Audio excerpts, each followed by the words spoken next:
ਝਾਲ ਤੇ ਸ਼ਹਿਰੀਆਂ ਨੇ ਆਪਣੀ ਅਦਾਲਤ ਲਾ ਕੇ ਨੌਜਵਾਨ ਨੂੰ ਇੰਨਾ ਤਸ਼ੱਦਦ ਦਾ ਨਿਸ਼ਾਨਾ ਬਣਾਇਆ ਕਿ ਉਹਦੇ ਮੂੰਹ ਦੇ ਵਿੱਚੋਂ ਉਹਦੇ ਕੰਨਾਂ ਦੇ ਵਿੱਚੋਂ ਖੂਨ ਨਿਕਲ ਆਇਆ।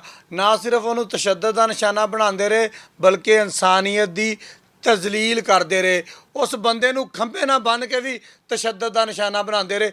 ਇੰਨੇ ਬੰਦੇ ਇਕੱਠੇ ਹੋ ਕੇ ਇੱਕ ਨੌਜਵਾਨ 'ਤੇ ਤਸ਼ੱਦਦ ਕਰ ਰਹੇ ਆ, ਲੇਕਿਨ ਸਾਡੇ ਸ਼ਹਿਰ ਫੈਸਲਾਬਾਦ ਦੀ ਪੁਲਿਸ ਖਾਮੋਸ਼ ਬੈਠੀ ਹੋਈ ਆ। ਉਸ ਬੰਦੇ 'ਤੇ ਇਲਜ਼ਾਮ ਕੀ ਲਾ ਰਹੇ ਆ ਕਿ ਤੂੰ ਮਸਜਿਦ ਦੇ ਗੱਲੇ ਦੇ ਵਿੱਚੋਂ 150 ਰੁਪਏ ਕੱਢਿਆ ਵਾ ਔਰ ਉਹਨੂੰ ਮਾਰ ਕੇ ਮਜਬੂਰ ਕੀਤਾ ਜਾ ਰਿਹਾ ਵਾ, ਬਿਆਨ ਲਿਆ ਜਾ ਰਿਹਾ ਵਾ ਮੋਬਾਈਲ ਦੇ ਉੱਪਰ ਕਿ ਤੂੰ ਦੱਸ ਤੈਨੂੰ ਭੁੱਖ ਲੱਗੀ ਸੀ, ਤੂੰ ਮਸਜਿਦ ਦੇ ਗੱਲੇ ਦੇ ਵਿੱਚੋਂ 150 ਰੁਪਇਆ ਕੱਢਿਆ ਔਰ ਉਹ 150 ਰੁਪਇਆ ਦਿਖਾ ਵੀ ਰਿਹਾ ਵਾ ਕਿ ਭਾਈ ਆਹ 150 ਰੁਪਇਆ ਮੇਰੀ ਜੇਬ ਦੇ ਵਿੱਚ ਆ, ਕੱਢਿਆ ਨਹੀਂ ਕੱਢਿਆ। ਇਨਵੈਸਟੀਗੇਸ਼ਨ ਕਰਨਾ ਫੈਸਲਾਬਾਦ ਦੀ ਪੁਲਿਸ ਦਾ ਕੰਮ ਆ।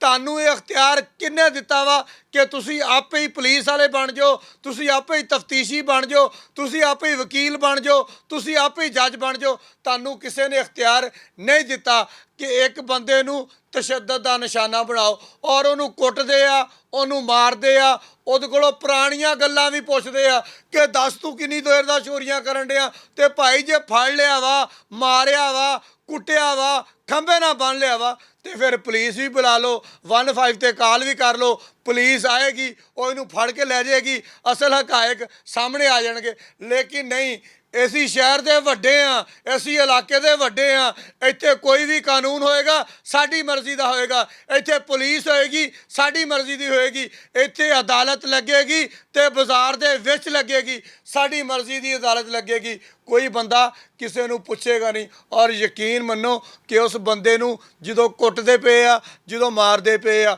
ਉਹ ਰੋਂਦਾ ਪਿਆ ਵਾ, ਦੱਸਦਾ ਪਿਆ ਵਾ ਕਿ ਮੈਂ ਸ਼ੂਗਰ ਦਾ ਮਰੀਜ਼ ਆ, ਮੈਂ ਭੁੱਖਾ ਵਾਂ, ਮੈਂ ਗਰੀਬ ਆ, ਮੈਨੂੰ ਨਾ ਮਾਰੋ।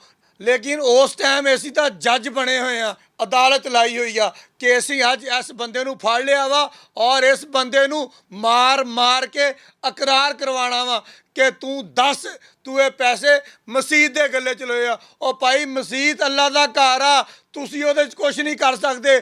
ਅਗਰ ਤੁਸੀਂ ਇਸ ਬੰਦੇ ਨੂੰ ਫੜ ਲਿਆ ਵਾ ਤੇ ਤੁਹਾਡਾ ਕੰਮ ਸੀਗਾ ਇਹਨੂੰ ਪੁਲਿਸ ਦੇ ਹਵਾਲੇ ਨਹੀਂ ਕਰਨਾ। ਲੇਕਿਨ ਮੈਂ ਇੱਥੇ RPO ਫੈਸਲਾਬਾਦ ਸੁਹੇਲ ਅਖਤਰ ਸੁਖੇਰਾ ਸਾਹਿਬ ਨੂੰ ਗੁਜ਼ਾਰਿਸ਼ ਕਰਾਂਗਾ, CPO ਫੈਸਲਾਬਾਦ ਤਨਵੀਰ ਹੁਸੈਨ ਸਾਹਿਬ ਨੂੰ ਗੁਜ਼ਾਰਿਸ਼ ਕਰਾਂਗਾ ਕਿ ਸਰ ਇਹ ਝਾਲ ਦਾ ਵਾਕਿਆ ਵਾ, ਥਾਣਾ ਕਿਹੜਾ ਲੱਗਦਾ ਵਾ ਕਿਹੜਾ ਨਹੀਂ ਲੱਗਦਾ ਇਸ ਗੱਲ ਦਾ ਸਾਨੂੰ ਵੀ ਨਹੀਂ ਪਤਾ। ਲੇਕਿਨ ਇੱਕ ਗਰੀਬ ਬੰਦੇ ਦੇ ਉੱਪਰ ਇਹਨਾਂ ਅਮੀਰਜ਼ਾਦਿਆਂ ਨੇ ਤਸ਼ੱਦਦ ਕੀਤਾ ਵਾ, ਲਿਹਾਜ਼ਾ ਇਹਨਾਂ ਦੇ ਖਿਲਾਫ ਕਾਨੂੰਨੀ ਕਾਰਵਾਈ ਅਮਲ 'ਚ ਜ਼ਰੂਰ ਆਉਣੀ ਚਾਹੀਦੀ ਆ, ਨਹੀਂ ਤਾਂ ਇਸ ਬੰਦੇ ਦੇ ਨਾਲ ਜ਼ਿਆਦਤੀ ਹੋਏਗੀ। ਨਹੀਂ ਤਾਂ ਹਰ ਬੰਦਾ ਇਹ ਨਾਲ ਦੇਖ ਕੇ ਆਪਣੀਆਂ ਅਦਾਲਤਾਂ ਲਾਏਗਾ, ਆਪ ਤਸ਼ੱਦਦ ਕਰੇਗਾ। ਅਗਰ ਅੱਜ ਅਸੀਂ ਇਹਨਾਂ ਦੇ ਖਿਲਾਫ ਕਾਰਵਾਈ ਨਾ ਕੀਤੀ ਤੇ ਫਿਰ ਸਾਡੇ ਸ਼ਹਿਰ ਦੇ ਹਾਲਾਤ ਮਜ਼ੀਦ ਖਰਾਬ ਤਰ ਹੋ ਜਾਣਗੇ। ਬਹੁਤ ਸ਼ੁਕਰੀਆ।